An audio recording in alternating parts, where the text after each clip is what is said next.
Hello viewers, আরেকটি নতুন ভিডিওতে আপনাদের স্বাগত জানাই। ভিডিওটা যদি আপনাদের ইনফরমেটিভ বলে মনে হয় তো চ্যানেলটিকে অবশ্যই সাবস্ক্রাইব করে রাখবেন। বর্তমানে আপনাদের প্রত্যেকের মনে একটাই প্রশ্ন রয়েছে, যেহেতু সরকার পরিবর্তন হয়েছে সেক্ষেত্রে লক্ষ্মীর ভাণ্ডার প্রকল্প, যুবসাথী প্রকল্প, পাশাপাশি কৃষক বন্ধু প্রকল্প, বৃদ্ধ ভাতা প্রকল্প, বৃদ্ধ প্রতিবন্ধী ভাতা প্রকল্প, এই সমস্ত প্রকল্পের টাকা আবার কবে থেকে দেওয়া শুরু হবে, বা এই প্রকল্পের টাকা পেতে গেলে আবারও নতুন করে আবেদন করতে হবে কি না, বা ফর্ম ফিল আপ করতে হবে কি না, সেটাই আজকের এই ভিডিওর মাধ্যমে আপনাদের জানাবো। তো এবার কয়েকটি কথা আপনাদের জানিয়ে রাখি।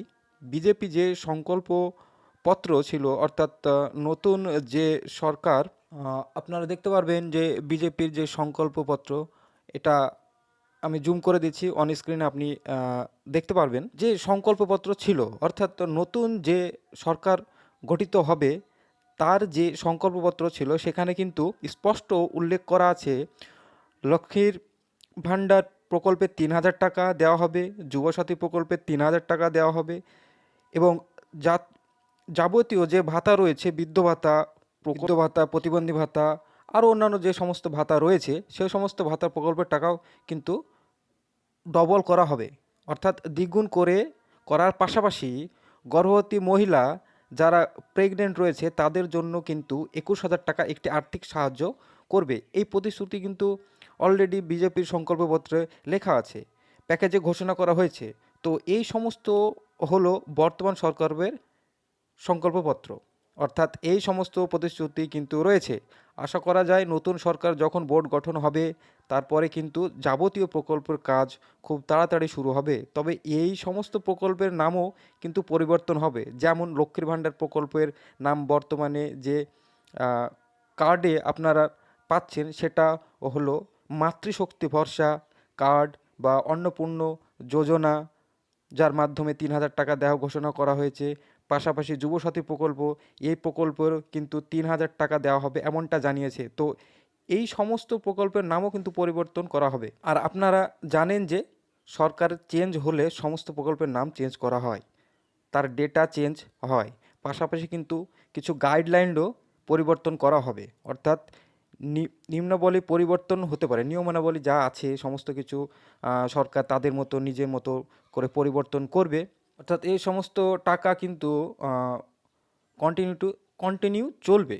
যেমন বর্তমানে চলছে লক্ষ্মীর ভাণ্ডার প্রকল্প, কন্টিনিউ চলবে। বাকি নতুন করে আবার আবেদন করতে হবে। আর আপনারা জানেন কেন্দ্র সরকারের মতো সরকারের মতো প্রকল্প রয়েছে, প্রত্যেকটা প্রকল্প কিন্তু অনলাইনের সুবিধা রয়েছে, অর্থাৎ আপনারা অনলাইন থেকে আবেদন করা যাবে। লক্ষ্মীর ভাণ্ডার প্রকল্প কিন্তু অনলাইনে আবেদন প্রকল্প ছিল না, কিন্তু এখন থেকে অনলাইনের মাধ্যমেও আবেদন করা যাবে। সেক্ষেত্রে এখনও দেখতে হবে যে এই যে নতুন প্রকল্প চালু হচ্ছে, মাতৃশক্তি ভরসা কার্ড বা বলেন অন্নপূর্ণা যোজনা, এই সমস্ত নতুন কি গাইডলাইন আনা হচ্ছে, বা অনলাইনে কোন সুবিধা দেওয়া হবে কি না, তবে নতুন করে আবারও ফর্ম ফিল আপ করতে হবে কি না, যেহেতু পুরনো স্কিমটা পাল্টে যাবে, টাকার অ্যামাউন্টটাও পাল্টাবে, নিয়মাবলী পাল্টাবে।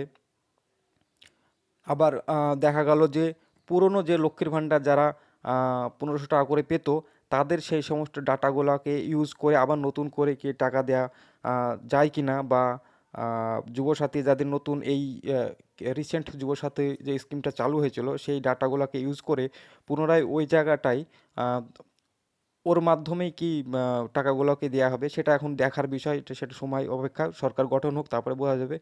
কিন্তু হয়তো নতুন করে আবারও ফর্ম ফিল আপ করতে হতেও পারে, যেহেতু অফিসিয়ালি কোনো অ্যানাউন্সমেন্ট এখন পর্যন্ত হয়নি। আবার এখনও এমনও হতে পারে পুরনো যে ডেটাগুলো রয়েছে সেগুলো ইউজ করতে পারে, আপনার নাম ইনক্লুড হয়ে যাবে এবং কন্টিনিউ সেই টাকাটা আপনি কিন্তু পেতে পারেন, এরকম হতে পারে। প্রধানমন্ত্রী জানিয়েছেন পশ্চিমবঙ্গে কিন্তু এবার আয়ুষ্মান ভারত কার্ড চালু হবে, অর্থাৎ আয়ুষ্মান ভারতের যে পরিষেবা ৫ লক্ষ টাকা পর্যন্ত সেই বিনামূল্যের চিকিৎসা, সেটা কিন্তু চালু হবে পশ্চিমবঙ্গে এবার। চিকিৎসা সেটা কিন্তু চালু হয়ে যাবে, অর্থাৎ আপনারা একটু আপডেট দিলাম, আপনারা এইগুলো দেখে রাখবেন, এগুলো আগামী যে সরকার আসতে চলেছে তাদের কিন্তু এইগুলো প্রতিশ্রুতি প্রকল্পে রয়েছে, এই প্রতিশ্রুতি কিন্তু তারা দিয়েছে। তবে সমস্ত প্রকল্পের গাইডলাইনগুলো আসার জন্য আপনাদেরকে একটু অপেক্ষা করতে হবে। প্রকল্পের এই সমস্ত বৃদ্ধ ভাতা প্রকল্প, বিধবা ভাতা প্রকল্প হয়তো পুরনো ডেটা থেকে কালেক্ট করে নিয়ে নতুনদের আবার অর্থাৎ দেওয়া যেতে পারে, তাদের নাম নথিভুক্ত হয়ে যাবে সেখানে। তবে একটা কথা বলে রাখা ভালো যে আপনাদের যে চিন্তা করছেন আপনারা সেই লক্ষ্মীর ভাণ্ডারের টাকা বলুন, যুবসাথীর টাকা বলুন, আরও আদার্স যে সমস্ত প্রকল্প রয়েছে সেই সমস্ত প্রকল্পের টাকা আপনারা পাবেন কিনা, তবে একটা জিনিস আপনারা নিশ্চিত থাকুন যে আপনাদের কোনো প্রকল্প বন্ধ হবে না। আপনারা প্রত্যেকটা প্রকল্পে যেভাবে টাকা পাচ্ছিলেন সেভাবেই টাকা পাবেন, কিন্তু যেহেতু নতুন সরকার পরিবর্তন হয়েছে সে কারণে এখন নতুন করে ডেটা আপলোডের ব্যাপার আছে। কি এখন পুরনো নতুন সেই ডেটাগুলোকে ইউজ করবে, কি এখন নতুন করে ফর্ম ফিল আপ করাবে, যেহেতু সমস্ত কিছুর নাম পরিবর্তন হবে, কিন্তু সমস্ত প্রকল্প যেভাবে চলছে সেভাবে প্রকল্পর টাকা আপনারা পাবেন। আপনাদের শুধু সময় অপেক্ষা, যেহেতু নতুন সরকার এখন পর্যন্ত বোর্ড গঠন করেনি, বোর্ড গঠন করার পর আবার আপনাদেরকে একটা গাইডলাইন দেওয়া হবে, সেই গাইডলাইনের অনুযায়ী আপনাদেরকে ফর্ম ফিল আপ করতে হবে, করার পর জমা দেবেন। যেভাবে আপনারা টাকা পাচ্ছেন সেভাবে হয়তো অ্যামাউন্টটা ডবল হয়ে পাবেন। যেহেতু সরকার আসার আগে বলেছিল যে আমরা নতুন করে, যেহেতু যুবসাথীর টাকা বাড়িয়ে সেই নামটাকে চেঞ্জ করে অন্নপূর্ণা ভাণ্ডারে 3,000 টাকা করে দেবে, লক্ষ্মীর ভাণ্ডার যে প্রকল্পটা রয়েছে সেটাকে 1,500 থেকে বাড়িয়ে 3,000 করে দেবে। একাধিক প্রকল্প আছে রয়েছে, গাইডলাইন আমার অন স্ক্রিনে দেখতে পাচ্ছেন আপনারা।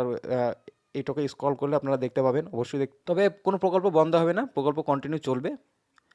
আর যদি ভিডিওটি ভালো লেগে থাকে তো চ্যানেলটিকে অবশ্যই সাবস্ক্রাইব করে দেবেন। Thank you.